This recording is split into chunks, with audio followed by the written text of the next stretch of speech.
If in a house, if a depression comes there, any of them, the other one gets the depression too, you know. Because there was no guarantee he was going to make any changes, and I was making a big commitment, not knowing if this was going to... Okay, so let me just paint you the picture real quick.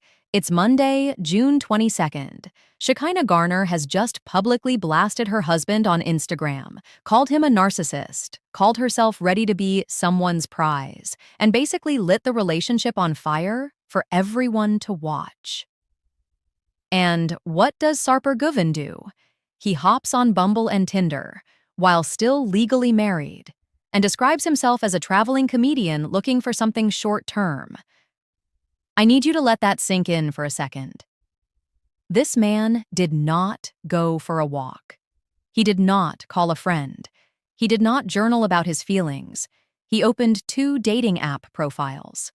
And then, and this is the part, he got caught, admitted it was retaliation, walked it back, deleted the profiles, and tried to take the moral high ground all in the span of about 48 hours. And buried inside all of that chaos, like an afterthought that's actually the whole story, Shekinah went on her Instagram story and told fans she is done filming, done with the franchise, not just done with Sarper, done with 90 Day Fiancé entirely. So today, we are getting into all of it.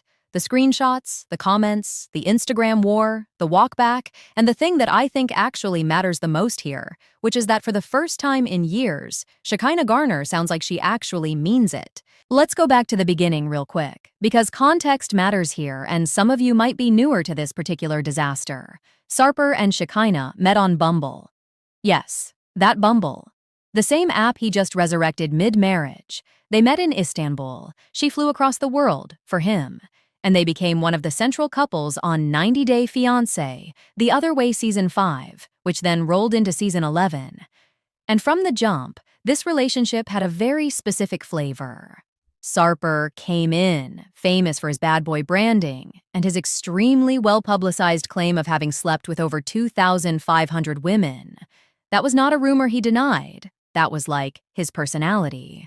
And Shekinah, who is gorgeous and funny and clearly not lacking in options, was the one choosing to be with him anyway, which the show leaned into heavily. But underneath the whole she knows what she signed up for narrative, what was actually playing out on screen was Sarper making comments about her weight, making comments about her appearance, getting controlling about how she looked, and there were physical altercations that made it to air.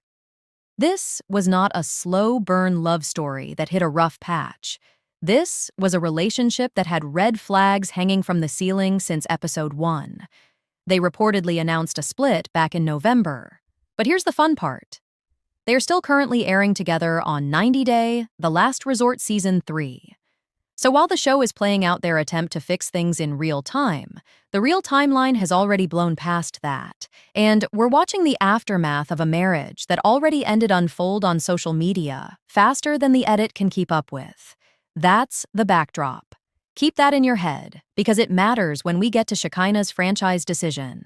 Now, before the dating app story even broke, Shekinah had already gone scorched earth on her Instagram story.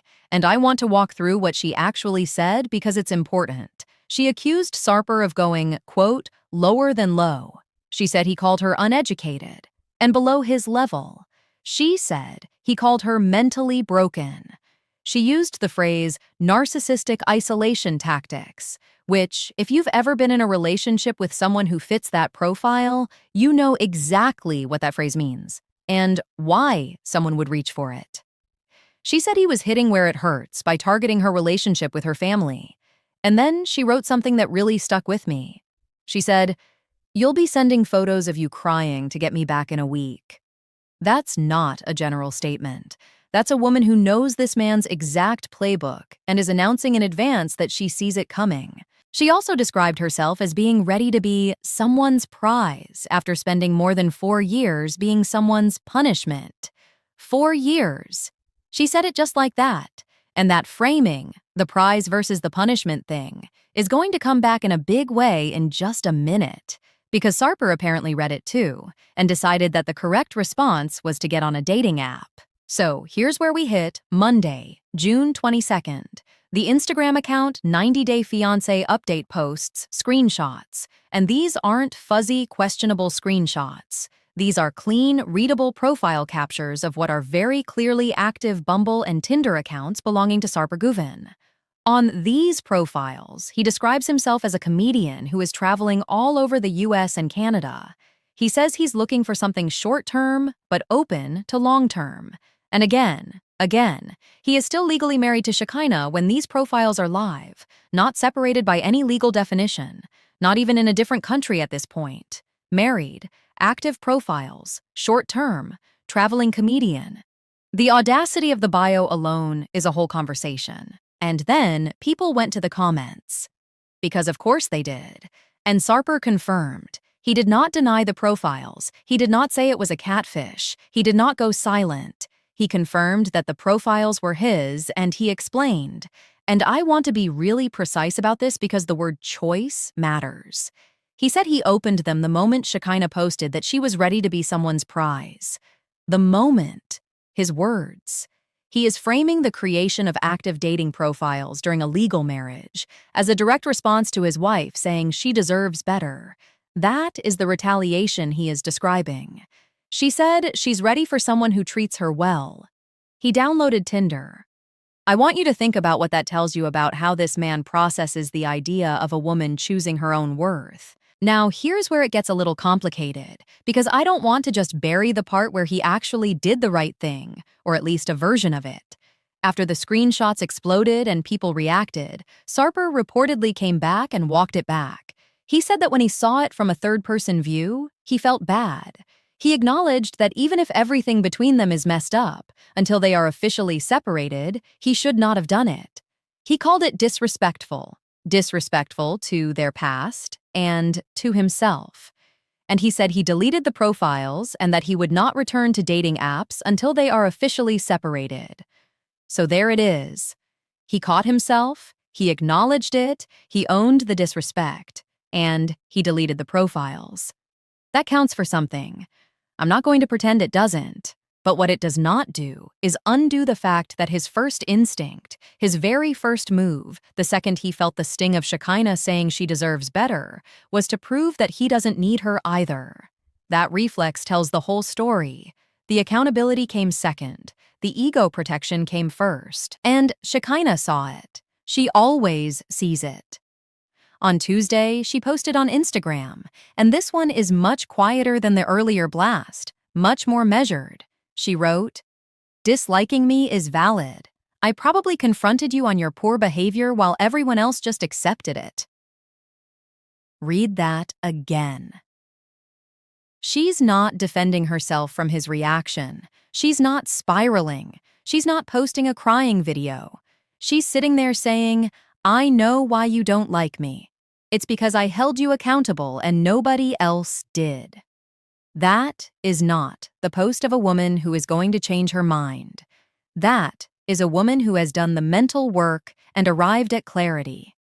And that leads us directly into the part of this story that I think has gotten a little bit buried under the dating app drama, but is actually the headline. In that same window, while all of this was unfolding, while the screenshots were circulating and the comments were blowing up and Sarper was walking back his own timeline, Shekinah went on her Instagram story and spoke directly to her fans. And what she said was this. She told them she does not plan to return to film any future 90-Day Fiancé content. She said, and I'm paraphrasing because these are her words, that she doesn't think she'll make any more memories filming in the future and that this chapter is closing for her. She also made it absolutely crystal clear that getting back together with Sarper is not on the table. She said she has watched a lot of men make promises that they were going to change, and that those promises never stuck. And then she asked herself out loud. She literally posed the question, "Am I willing to do that anymore at this age?" And then she answered it. She said, "No, I am not." That is a franchise exit. After years on this show, after The Other Way, after Last Resort, after all the seasons and the drama and the cameras, Shekinah Garner is the one choosing to close the door. Not the network, not a canceled contract, Not a breakup that left her devastated and retreating. Her. She is the one walking away. And I think the significance of that is getting lost in the noise of the dating app story, which is more immediate and more clickable, but is honestly just another chapter in a very long book of Sarper doing Sarper things.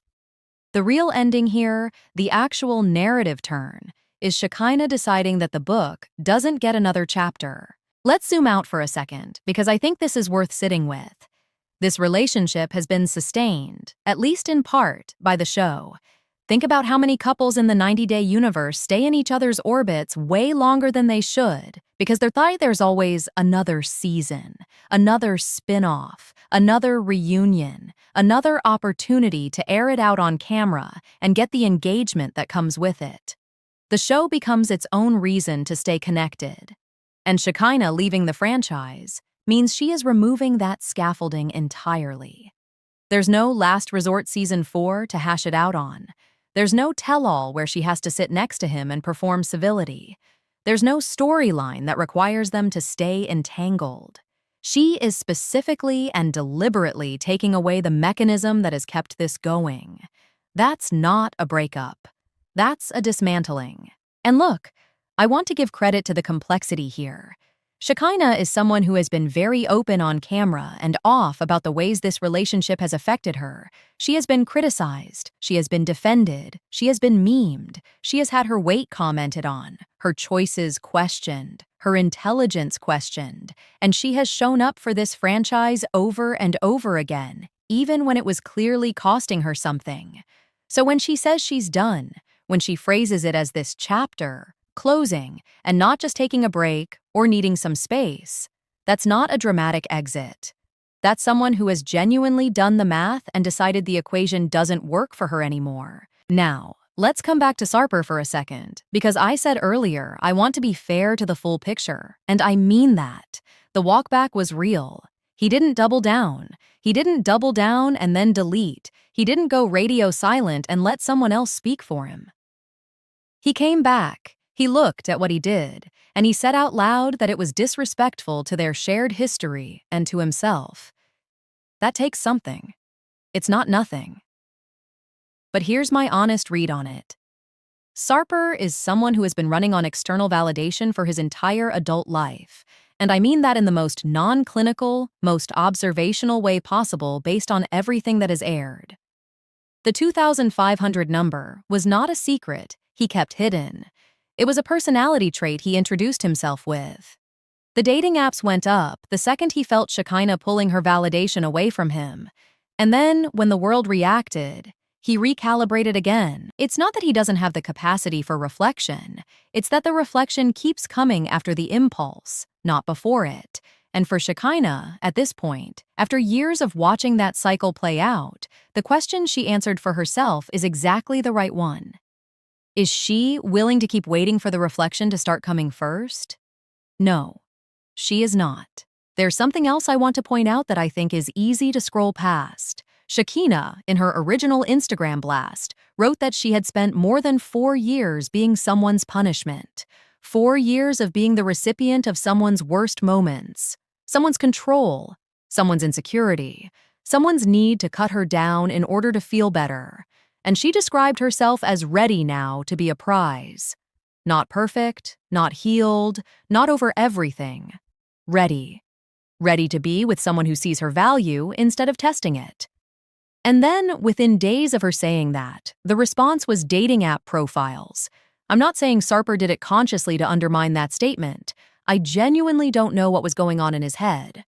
But the symbolism of it is hard to miss. She said, I deserve to be someone's prize. His first move was to go looking for someone else. That's not retaliation. That's confirmation. And Shekinah saw it as confirmation too, because instead of responding with hurt, or with another long blast, or with a plea, she posted 5 words. Disliking me is valid. That's someone who is not trying to change your mind. That's someone who has already left the building, mentally, and is just watching the last few scenes play out from a comfortable distance. That post is the most composed she has ever sounded publicly in the context of this relationship, and I think that's not a coincidence. I think clarity looks like that. So here's where I land on this whole thing. The dating app story is juicy and it got the clicks, and yes, it's genuinely wild behavior for a married man to pull, even a separated but not legally separated married man. But Sarper doing something impulsive and ego-driven and then walking it back when he sees the reaction is not a new story. We've seen versions of that arc play out multiple times. What's new here, what's actually different, is Shekinah on the other side of it. Not waiting for the walk back, not accepting the deleted profiles as proof of growth, not entertaining the crying photos she already predicted were coming. She named the pattern, she named where she stands, and then she closed the franchise door behind her on the way out. That is the story. That is the thing that matters. The Tinder profile was just the punctuation at the end of a sentence that had been building for 4 years. And I think that deserves a real moment, because walking away from a franchise that has been part of your identity, your income, your platform, and your narrative for years is not a small thing. She is not walking away with nothing. She has a following. She has built something real. But she is making a choice to stop letting the show be the container for her life. And that's brave in a way that doesn't always get recognized in reality TV spaces, where staying messy and staying on screen is almost always the more financially rational move. She chose herself over the content cycle. That's worth saying out loud. All right, hot take time, and I want to know what you think about this. My take is that the most revealing thing Sarper did this week wasn't opening the profiles. It was the timing. He didn't open them because he found someone he was interested in. He didn't open them because he had moved on emotionally. He opened them the moment Shekinah said she was worth something. The profiles were not about dating. They were about power. And the fact that he saw that himself from the outside and felt bad about it is actually interesting. It suggests he knows what it looked like. He just didn't stop himself in the moment. That gap between knowing and stopping is exactly what Shekinah has been living with, and she is done living with it. So I want to ask you this in the comments. Do you think Shekinah is actually done with the franchise, or do you think she comes back if the right offer is on the table? Because there is a long history in this universe of people saying they're stepping back and then showing up at a tell-all 3 months later, and I'd genuinely love to know if you think this exit feels different. Drop it down below. And if you want to stay in the 90-day universe with me, the next video is going to be very worth your time. We are getting into something that's been simmering all season on Last Resort that just hit a completely different level this week, and you are going to want to weigh in on it. Make sure you're subscribed, and I will see you in the next one.